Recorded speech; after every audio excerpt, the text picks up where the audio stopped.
Aujourd'hui, j'aimerais te parler d'une façon d'appréhender ton expérience quotidienne qui pourrait changer drastiquement la manière dont tu vas diriger le reste de ta vie. La première fois que j'en ai entendu parler, ça a été pour moi une révélation existentielle qui a marqué la relation que j'ai avec tout ce qui m'arrive. Les bonnes comme les mauvaises choses. Vous avez peut-être déjà vu ou entendu ce discours de Jim Carrey qu'il a donné lors de la remise des diplômes dans une université américaine. Dans ce discours très inspirant de Monsieur Carrey, il balance cette phrase. La vie n'arrive pas à toi, elle arrive pour toi. La version anglaise a plus de panache. Life doesn't happen to you, it happens for you. Il y a un truc qu'on finit par comprendre assez vite dans la vie, c'est que ça ne va pas être facile. Alors oui, les difficultés ne sont pas les mêmes pour tout le monde. Et ça, c'est une réalité qu'il ne faut jamais oublier. Mais je suis persuadé que quelle que soit ta place dans ce monde, souvent injuste, la vie ne va pas être facile. Il va t'arriver des misères. Que ce soit dans un aspect pratique de survie ou dans un aspect plus intérieur, relationnel ou émotionnel. Personne ne vit une expérience sur cette terre sans accroc. La façon dont tu réagis face à l'adversité inévitable de ton expérience humaine est le facteur le plus important qui va définir la qualité de la relation que tu entretiens avec ta propre existence. Pour faire plus simple, est-ce que tu aimes la vie ou est-ce que tu ne l'aimes pas ? Rien n'est jamais aussi binaire bien sûr, mais ça donne toujours plus de clarté. Je pense qu'intégrer cette perspective à ton expérience quotidienne, quelle qu'elle soit, peut t'amener à mieux apprécier l'expérience d'être en vie. Ça agit comme un filtre qui te fait voir le monde avec le verre à moitié plein. Je l'appelle la pourspective. Je partage régulièrement mes découvertes autour de la transformation personnelle dans ma newsletter pour t'aider à mieux naviguer ton monde intérieur. Tu peux t'abonner via le lien dans la description de cette vidéo. Accepter la difficulté exactement comme elle est. On n'a pas le choix. On doit se prendre la réalité en pleine face pour pouvoir se créer un chemin réellement praticable. Quand on fait face à une difficulté, je vois 3 façons d'éviter de la voir pour ce qu'elle est vraiment. Tu nies son existence ? Non, pas du tout, tout va bien. Tout va bien. Tu l'écrases avec de l'ego ? C'est rien ça pour moi, je sais faire. Tu te recroquevilles face à elle. Je préfère essayer quelque chose de plus facile. Dans les 3 cas, on est face à un blocage et notre relation à la difficulté est toxique. Elle nourrit nos insécurités et les parties sombres de notre être. Si tu décides de la nier, tu te bloques dans ton avancée. Tu n'atteindras pas ce que tu souhaites et tu vas en devenir malade parce que tu essaieras encore et toujours la même route sans voir qu'il y a un gros cratère dans lequel tu finis toujours par tomber. Quoi que tu fasses, tu trouveras des excuses toujours aussi inventives pour justifier ta chute, mais qui ne décrivent jamais vraiment la réelle difficulté à laquelle tu fais face. Si tu décides de l'écraser avec ton ego, alors là, c'est le cliché du mec arrogant qui croit qu'il est capable de tout. Ce qu'il fait vraiment, c'est avancer en forçant le passage, en écrasant les autres, en ne respectant pas les règles du jeu. Il ne nie pas la difficulté, il nie sa potentielle incapacité à la surmonter. Ça finira par lui retomber dessus et il retournera à la case départ, quoi qu'il arrive. Il se fera mal en mettant les doigts sur le feu à un moment ou à un autre. Enfin, si tu décides de te recroqueviller face à la difficulté, alors là, c'est ta peur qui prend le dessus. Ce sont des croyances limitantes qui te répètent en boucle que tu n'es pas capable, que de toute façon, ce n'est pas fait pour toi, que tu es bien là où tu es. Tu finis par t'arranger avec la situation et ne pas essayer de surmonter quoi que ce soit. Là, tu dois te demander dans quelle catégorie pourrais-tu être ? En fait, c'est les 3. On a tous réagi à une difficulté de l'une de ces 3 manières à différents moments de notre vie. Après, peut-être qu'une de ces 3 réactions est plus présente chez toi que chez un autre. Moi, c'est la dernière. J'ai tendance à me recroqueviller face aux difficultés, à me diminuer dans mon potentiel et à m'adapter à ma situation telle qu'elle est aujourd'hui, en la rendant plus gérable. Ensuite, ce serait la nier et enfin l'écraser avec mon ego. Mais les 3 réactions font partie de ma vie. On pourrait dire que ça définit en partie notre personnalité. Mais alors, quelle serait la réaction saine à avoir face à une difficulté ? L'accepter pleinement, ni plus ni moins. Et c'est ce que cette citation essaye de nous dire. Il y a quelque chose qui ne se passe pas comme on l'aurait voulu. On essaie d'aller d'un point A à un point B et sur notre route vient se placer un éboulement de la montagne voisine. On ne va pas rebrousser chemin vers le point A pour s'en contenter. On ne va pas se casser une jambe en essayant de grimper sur les rochers et on ne va pas bêtement avancer dans le caillou encore et encore en regardant nos pieds. Au lieu de ces 3 options, on va accepter pleinement la difficulté comme elle est, tout en gardant bien en tête notre objectif d'arriver au point B. On va prendre le temps d'évaluer la situation avec le plus de clarté possible. On va accepter qu'on n'est peut-être pas encore prêt à surmonter cette difficulté. On va définir les outils qui nous manquent, les alliés dont on aurait besoin, les informations qu'il faudrait rassembler pour créer un plan d'action viable et praticable. 2. Un esprit générateur de solutions. Se plaindre et se lamenter ne te fera jamais avancer d'un poil, mais plutôt reculer d'un cheveu.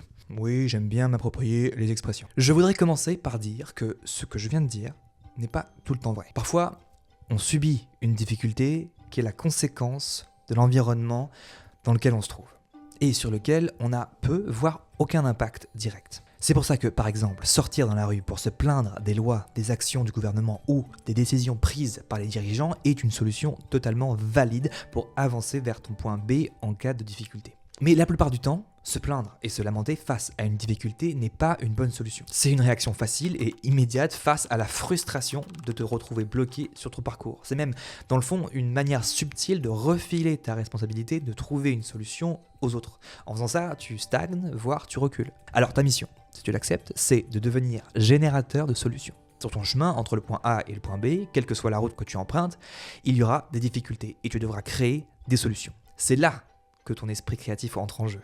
Trouver du plaisir et de l'amusement dans l'action de générer des solutions pour surmonter les obstacles. On touche ici à la différence subtile entre le pour et le à.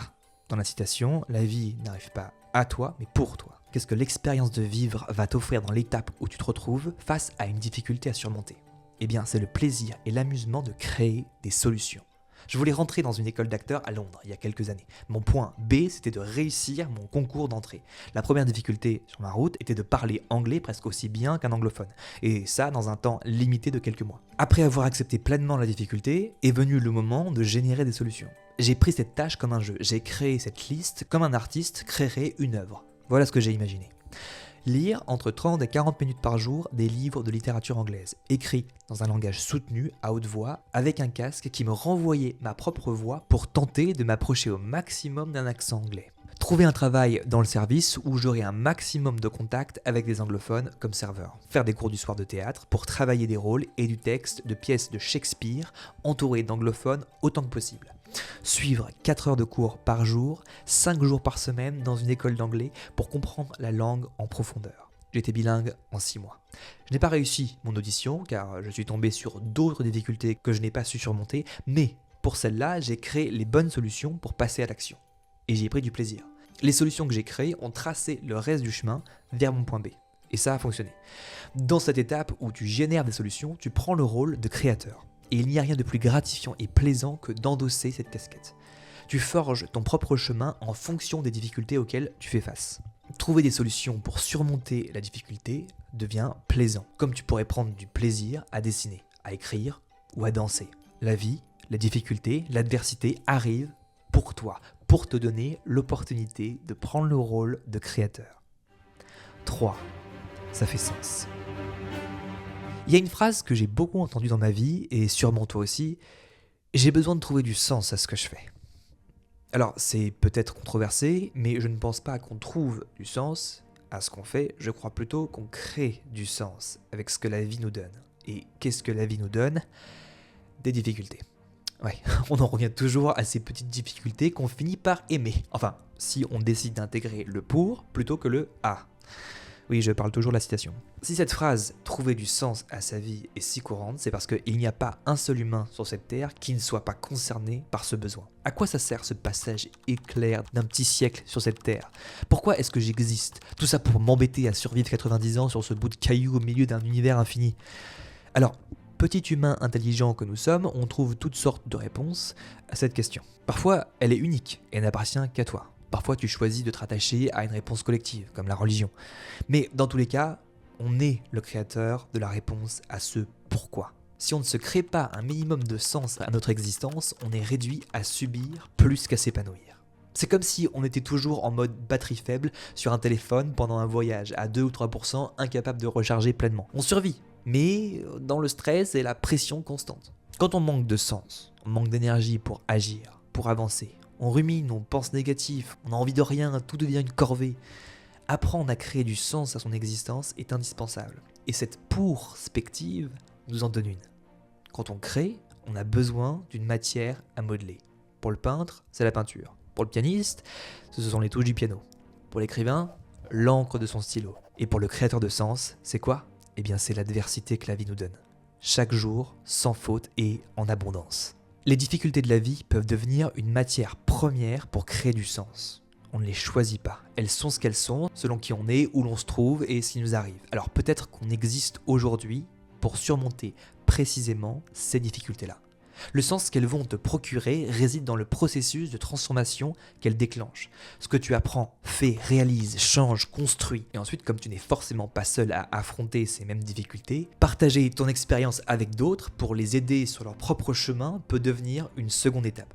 A l'inverse, quand tu as une réponse au pourquoi de ta vie, tu te sens porté vers le haut. Tes batteries sont chargées à 100%, rien ne peut t'arrêter. L'inspiration coule à flot, tu génères des solutions facilement et les émotions positives s'expriment librement. Quand tu décides, et je pense que ça ne tient qu'à une décision, que l'adversité que la vie t'offre est la fondation de ton pourquoi, alors cette adversité devient une source infinie d'énergie et un guide pour t'orienter. 4. Entretenir la reconnaissance. Si on n'est pas reconnaissant, alors on est méprisant.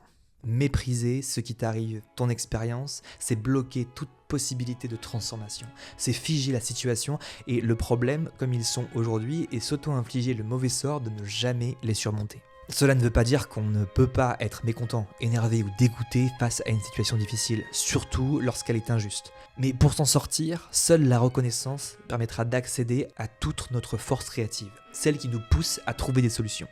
Il est prouvé que cultiver un état de reconnaissance pour ce qu'on a déjà de positif dans notre vie augmente le sentiment de satisfaction, améliore le bien-être, la qualité du sommeil et réduit le stress ou l'anxiété. Ça peut être aussi simple qu'apprécier un rayon de soleil qui traverse ta chambre, un accès à un bout de nature ou un ou une amie fidèle depuis des années.